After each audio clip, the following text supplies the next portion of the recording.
السلام علیکم ورحمۃ اللہ وبرکاتہ ان الحمد للہ نحمده ونصلی علی رسوله الکریم اعوذ باللہ من الشیطان الرجیم بسم اللہ الرحمن الرحیم قل هو اللہ احد اللہ الصمد لم یلد ولم یولد ولم یکن له کفوا احد۔ گناہ انسان کو بربادی کے راستے پر لے کر جاتے ہیں۔ کوئی انسان گناہ سے بچا رہے، گناہ کرنے کا موقع نہ ملے، تو اس پر یہ اللہ کا بہت بڑا احسان ہے۔ لیکن اگر کسی کو گناہ کا موقع ملے اور وہ گناہ کرنے لگے، لیکن اس کے دل میں اللہ کا ڈر پیدا ہو جائے اور اللہ کے ڈر سے وہ اس گناہ کو چھوڑ دے، تو یہ عمل بہت عظیم عمل ہے۔ اس کے دل میں خالص رب کا خوف، اللہ کی پکڑ کا یقین کہ وہ مالک ہے، پکڑ سکتا ہے، پوچھ سکتا ہے، وہ مجھے دیکھ رہا ہے، اس حال میں مجھ سے راضی نہیں ہوگا، یہ خوف، یہ ڈر اس کے دل میں پیدا ہو گیا اور وہ گناہ کو چھوڑ دے، اٹھ جائے، تو یہ اتنا عظیم عمل ہے کہ بعض دفعہ اللہ مالک انسان پر آنے والی مصیبتوں اور بلاؤں کو ٹال دیتا ہے۔ آئیے رسول اللہ صلی اللہ علیہ وسلم کا فرمان سنتے ہیں۔ صحیح بخاری ابو ہریرہ رضی اللہ عنہ وارضاہ سے روایت ہے، 7501 نمبر یہ روایت ہے۔ اللہ کے نبی صلی اللہ علیہ وسلم فرماتے ہیں، یقول اللہ، حدیث قدسی ہے، اللہ مالک فرماتا ہے، اذا اراد عبدی ان یعمل سیئۃ، جب بندہ ارادہ کرتا ہے کسی گناہ کرنے کا، دل میں گناہ کرنے کی خواہش پیدا ہوتی ہے، گناہ کرنے کا ارادہ کرتا ہے، تو مالک کیا حکم دیتا ہے اپنے فرشتوں کو؟ فَلَا تَكْتُبُوهَا عَلَيْهِ حَتَّى يَعْمَلَهَا، اس کے ذمہ یہ گناہ لکھنا نہیں، اس نے ارادہ کیا ہے لیکن کیا نہیں، تو ابھی اس کے ذمہ یہ گناہ نہ لکھو۔ سبحان اللہ، اس حدیث سے اللہ کی رحمت اور بندے کے ساتھ رب کی محبت، رب کی شفقت والا معاملہ بڑا ہی واضح ہوتا ہے۔ گناہ کی نیت کی، گناہ کا ارادہ کیا، تو اللہ نے منع کر دیا کہ اس کو لکھنا نہیں ہے۔ فَإِنْ عَمِلَهَا فَاكْتُبُوهَا بِمِثْلِهَا، ہاں اگر یہ گناہ کر لے تو صرف جتنا اس نے گناہ کیا ہے اتنا ہی گناہ لکھنا، اتنا ہی بوجھ ڈالنا اس کے اوپر جتنا اس نے جرم کیا ہے۔ اور وَإِنْ تَرَكَهَا مِنْ أَجْلِي فَاكْتُبُوهَا لَهُ حَسَنَةً، اور اگر یہ اس گناہ کو میری وجہ سے چھوڑ دے، اس نیت کو جامہ نہ پہنائے عملی اعتبار سے، میری وجہ سے، میرے خوف کی وجہ سے، میری محبت کی وجہ سے، میرے مراقبے کی وجہ سے کہ اللہ دیکھ رہا ہے، اگر وہ چھوڑ دے تو پھر اس کو ایک نیکی عطا کرنا۔ وَإِذَا أَرَادَ أَن يَعْمَلَ حَسَنَةً، یہ تو تھا گناہ کا معاملہ کہ نیت پر گناہ کی کوئی سزا نہیں ہے، روک دیا جاتا ہے فرشتوں کو، جب تک یہ کرے نہ لکھنا نہیں، کر لے تو ایک لکھنا، لیکن اگر ثواب کے کام کا ارادہ کر لے، نیت کر لے کہ آج رات کو میں تہجد پڑھوں گا، نیت کر لے کہ آج میں قرآن حکیم کا ایک پارہ تلاوت کروں گا، نیت کر لے آج کسی غریب کو کھانا کھلاؤں گا، نیت کر لے آج کسی بیمار کی تیمارداری کرنے جاؤں گا، نیت کر لے، تو اللہ مالک حکم دیتا ہے کہ اس کو ایک نیکی کا ثواب اس کے لیے لکھ دیا جائے۔ فَإِذَا عَمِلَهَا فَاكْتُبُوهَا لَهُ بِعَشْرٍ أَمْثَالِهَا إِلَى 700۔ فَإِذَا عَمِلَهَا فَاكْتُبُوهَا، اگر یہ وہ نیکی جس کا ارادہ کیا ہے اسے کر لے تو اس کے لیے لکھو، کتنا؟ بِعَشْرِ أَمْثَالِهَا، 10 نیکییں، ایک نیکی کی تو اس کو 10 نیکیوں کے برابر ثواب دے دو۔ الی 700، اور 10 سے بڑھاتے جاؤ یہاں تک کہ 700 گنا اس کو اس کی اس ایک نیکی کا اجر مل جائے۔ گناہ کا ارادہ کرو کچھ نہیں لکھا جائے گا، گناہ کر لو تو ایک ہی لکھا جائے گا، نیکی کا ارادہ کرو فوراً ثواب لکھ دیا جائے گا، نیکی کر لو 10 گنا تو ابتدائی طور پہ ہے، پھر جو جو اللہ راضی ہوتا جائے اپنے بندے سے تو کسی کا اجر 700 گنا تک اللہ بڑھا دیتا ہے۔ اور صحیح مسلم کی روایت میں یہ الفاظ ہیں، انما ترکھا من جرائی، اس نے گناہ کو میری خاطر چھوڑا۔ یہ اللہ کی خاطر گناہ چھوڑنا بہت بڑی عبادت ہے، بہت اجر کا کام ہے۔ گناہ کے اسباب موجود ہیں، مواقع موجود ہیں، لیکن انسان کے دل میں اللہ کا ڈر آ جاتا ہے، وہ اللہ کے سامنے کھڑے ہونے سے خوف کھاتا ہے۔ اللہ نے مجھے پوچھ لیا تو میں کیا جواب دوں گا، یہ اس کے ذہن کے ساتھ چپک جاتا ہے اور یہ چیز اس کے اور گناہ کے درمیان رکاوٹ بن جاتی ہے۔ اس جذبے سے گناہ کو چھوڑ دیا جائے تو یہ بھی اللہ کے ہاں بہت بڑی نیکی ہے۔ صحیح بخاری حدیث نمبر 2215 سیدنا عبداللہ ابن عمر سے روایت ہے کہ رسول اللہ صلی اللہ علیہ وسلم سے سوال ہوا ان 3 لوگوں کے قصے کے حوالے سے جو طوفان سے بھاگتے ہوئے بچتے ہوئے غار میں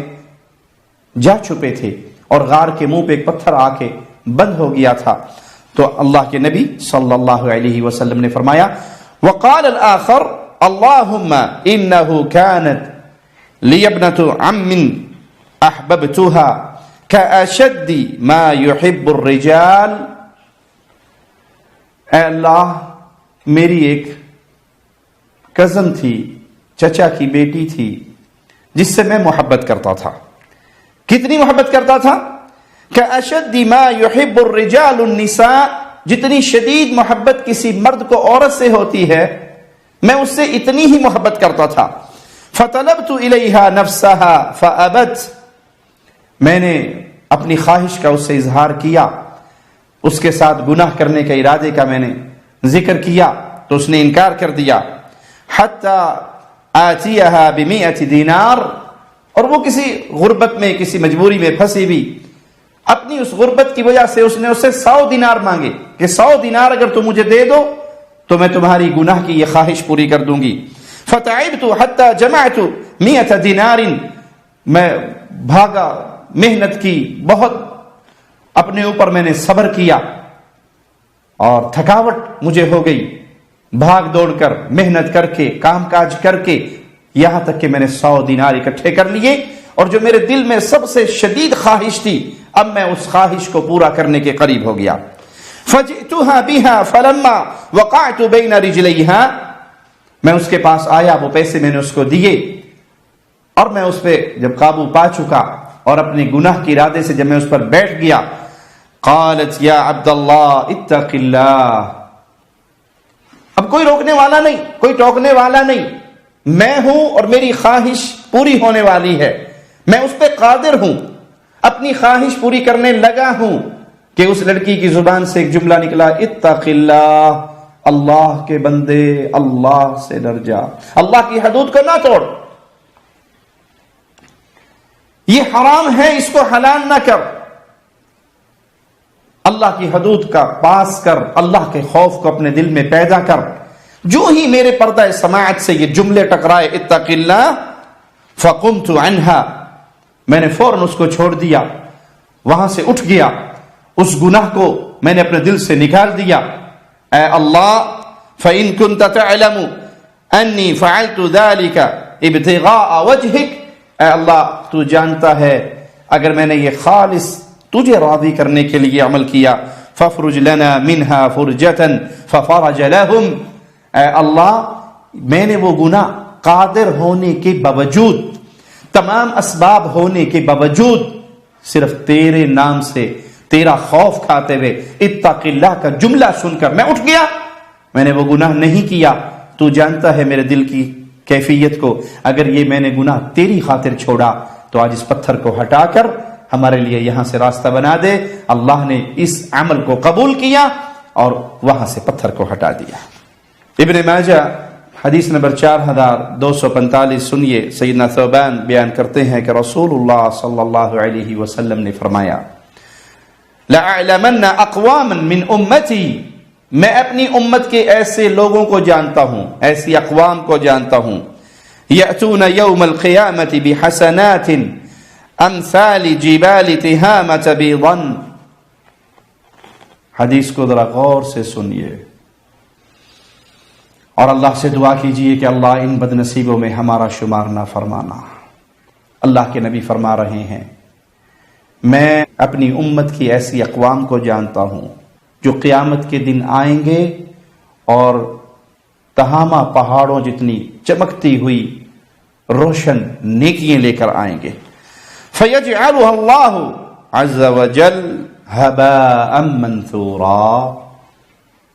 ان کی یہ نیکیاں جو پہاڑوں کی طرح بڑی ہوں گی، چمکتی ہوئی ہوں گی، اللہ ان کو ریت کے ذرات بنا کر اڑا دے گا۔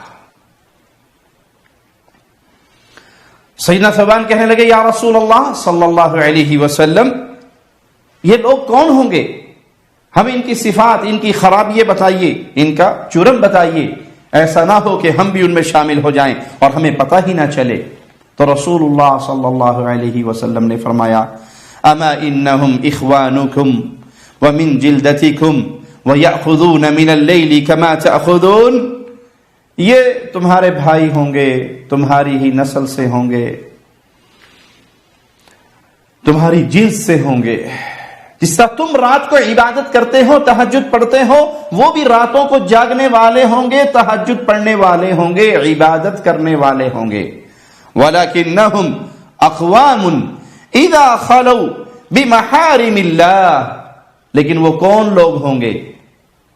وہ راتوں کو قیام کرنے والے، عبادت کرنے والے، تم جیسے لوگ،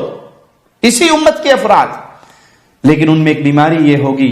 جب وہ تنہائی میں آیا کریں گے، اکیلے ہوا کریں گے، کوئی ان کو دیکھنے والا نہیں ہوگا، تو پھر اللہ کی حرام کردہ چیزوں کو اس کا موقع ملتے ہی اس کا ارتکاب کریں گے۔ انتہکوہا، جو اللہ نے حرام کی ہیں، جن چیزوں سے اللہ نے منع کیا ہے، وہ جو ہی تنہائی میں موقع ملا، کوئی ان کے سامنے نہیں، کوئی دیکھنے والا نہیں، تو ان حرام کاموں پر آنکھیں بند کر کے کھل کر عمل کریں گے۔ اللہم لا تجعلنا منہم ولا معاہم ولا فیہم۔ حدیث کیا بتا رہی ہے کہ ان کے دو رخ ہوں گے، ایک ظاہری اور ایک باطنی۔ ظاہری رخ سے مراد لوگوں کے سامنے بڑے نیک، متقی، پرہیزگار، نماز پڑھنے والے، دیندار شکل اپنانے والے، اور ایک رخ تنہائی کا۔ اور آج یہ حدیث آج کے حالات پر یہ زیادہ فٹ آتی ہے کہ آج تنہائی کے گناہ اتنے آسان ہو گئے، شاید کسی دور میں اتنے آسان نہ ہو۔ میرا ہر وہ بھائی جس کے پاس اس کا کمرہ لاک ہے اور کمرے میں لیپ ٹاپ ہے، موبائل اس کی جیب میں ہے، اور گندی ویب سائٹیں، گندی فلمیں، گندے پروگرام دیکھنے میں اس نے تسلی کر لی ہے کہ مجھے کوئی نہیں دیکھ رہا، دروازہ لاک ہو چکا ہے، کمرہ لاک ہو چکا ہے، ایک ذات ہے تو تجھے یہاں بھی دیکھ رہی۔ آپ نے اکثر دیکھا ہوگا بچوں کو ماں باپ سے چھپنے کے لیے کیا کریں گے، ہیڈ فون لگا لیں گے اور سونے کا پورا ڈرامہ کریں گے، کمبل اپنے اوڑھ لیں گے اور کمبل میں ٹانگیں کھڑی کر لیں گے، کسی کو کیا پتا رضائی کے اندر میں کیا دیکھ رہا ہوں، اور وہاں بیٹھ کے وہ گانے بھی سنیں گے، وہ فلمیں بھی دیکھیں گے، وہ گندی ویب سائٹوں پر بھی جائیں گے، وہ ہر وہ برائی جو وہ لوگوں کے سامنے کریں تو ان کا چہرہ واضح ہو جائے، ان کی دینداری پر سوالیہ نشان اٹھیں، وہ تنہائی میں چھپ کے کریں گے۔ سوال سب سے چھپ گئے ہو کہ اللہ سے بھی چھپ گئے؟ روایت جھنجھوڑ دینے والی ہے، تنہائی میں آئیں گے تو وہ سارے گناہ کر جائیں گے۔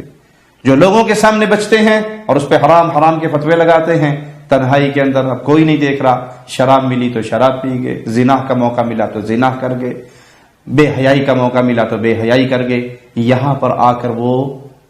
گناہوں کے درمیان جو اللہ کے خوف والی چادر ہے اس کا خیال نہیں کریں گے اور گناہ کر گزریں گے۔ قیامت کے دن نیکیوں کے انبار ہونے کے باوجود ہلاکت بربادی میں ہیں کہ ان کی نیکیوں کو ریت کے ذرے بنا کر اڑا دیا جائے گا۔ اللہم لا تجعلنا منہم ولا معاہم ولا فیہم، اللہ اپنی رحمت سے ہمارے دل میں ایسا اپنا ڈر پیدا فرما دے کہ ہم ان بد نصیبوں میں شامل نہ ہوں جو تنہائی میں بیٹھ کر تجھے ناراض کرتے ہوں۔ اقول قولی ھذا واستغفر اللہ لی ولکم ولسائر المسلمین۔